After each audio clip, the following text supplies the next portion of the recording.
আমরা 15.5 বছর রাজপথে প্রোগ্রাম করতে পারি নাই, মিছিল মিটিং করতে পারি নাই, সমাবেশ করতে পারি নাই। আমরা যদি প্রোগ্রাম করেছি আমাদেরকে অ্যারেস্ট করে থানায় পাঠিয়ে বলা হয়েছে গোপন বৈঠক করছে, ঠিক কিনা বলেন? আজকে যারা গোপন বৈঠকের নামে জামায়াত ইসলামীর উপর নির্যাতন নিষ্পেষণ চালিয়েছিল তারা আজকে কোথায়? তারা আজকে তলবিগুড়ে ভারতে অবস্থান করেছে, ঠিক কিনা? আমি সর্বপ্রথম শুকরিয়া আদায় করি যারা 5ই আগস্টে বিপ্লবে শাহাদত বরণ করেছে, ওই সকল ছাত্র জনতার রুহের মাগফিরাত কামনা করছে।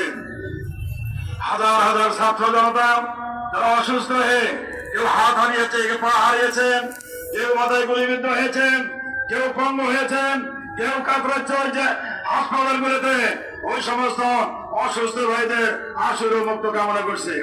সময়ত ভাইরা আরো শ্রদ্ধা করে স্মরণ করছেন আমাদের জাতীয় নেতৃবৃন্দ সাবেক আমির জামাত প্রণামতি রহমানী জানি, সাবেক সেক্রেটারি জেনারেল আলী হাসান মোহাম্মদ মুজাহিদ, সাবেক সহকারী সেক্রেটারি জেনারেল কামরুজ্জামান, আব্দুল কাদের মোল্লা, মীর কাসেম আলী সহ 500 অধিক ভাই শাহাদত বরণ করেছে। ওই সকল ভাইদের শহীদ হিসেবে আল্লাহ কবুল করুন, বলেন সবাই বলে আমিন। সম্মানিত ভাইরা, আমাদের জাতীয় নেতা উত্তরবঙ্গের কৃতি সন্তান, রংপুরের মদরগঞ্জের কৃতি সন্তান জননেতা জনাব এটিএম আজহারুল ইসলাম দীর্ঘ 12টি বছর কারাগারে আছে, ঠিক না বলেন? আমরা আশা করেছিলাম 5ই আগস্টের পট পরিবর্তনের মধ্য দিয়ে আমাদের নেতাকে আমরা ফিরে পাবো, কিন্তু আমরা দেখলাম 6 মাস 10 দিন অতিবাহিত হয়েছে, আমরা আমাদের নেতাকে ফিরে পাইনি, বলে ঠিক না? আজকের এই আন্দোলন কেন বিক্ষোভ দেখা হয়েছে?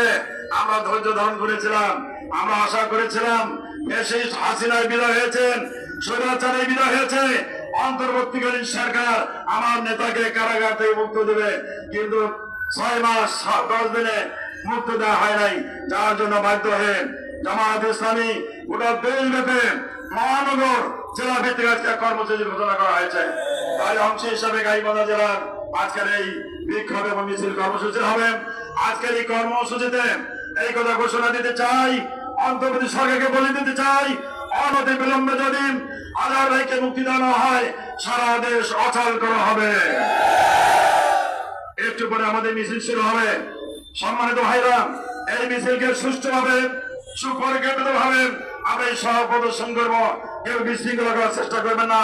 আসুন আজহার ভাইয়ের মুক্তির দাবিতে আমরা ঐক্যবদ্ধ ভাবে টেকনাফ থেকে তেতুলিয়া, রূপসা থেকে পাতুলিয়া, দুর্বার গঙ্গাবরণ ঘুরে তোলার মাধ্যমে আজহার ভাইকে মুক্তি পেয়ে সারবো ইনশাআল্লাহ।